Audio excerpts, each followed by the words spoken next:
हाय. तर आता वाजले किती? रात्रीचे 11:15. 11:15 झालेत आणि आता आम्ही चाललोय अंगणेवाडीच्या जत्रेला.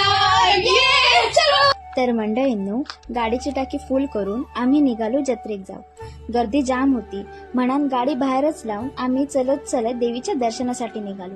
रस्त्यावरची दुकानं बघत बघत आम्ही पोचलो मंदिराच्या प्रवेशद्वाराकडे. देवीसाठी ओटी घेतली आणि दर्शनासाठी रांगेत जाऊन उभी राहिलो. तुमका माहितच असाल की अंगणेवाडीच्या या देवी भराडी देवी ह्या नाव कसा पडला. तर असं सांगतात की खूप वर्षापूर्वी अंगणेवाडीच्या एका भरडावर एका गायीच्या सडातून आपोआप दुधाची धार लागली होती. तिथेच देवीचं पाषाण सापडलो. भरड जागेवर देवी प्रकट झाली म्हणून तिचं नाव भराडी देवी पडला. देवीचं दर्शन करून आम्ही वाईच खेळलो, कुदलो, वाईच शॉपिंग केली आणि आमच्या परतीच्या प्रवासात निघालो.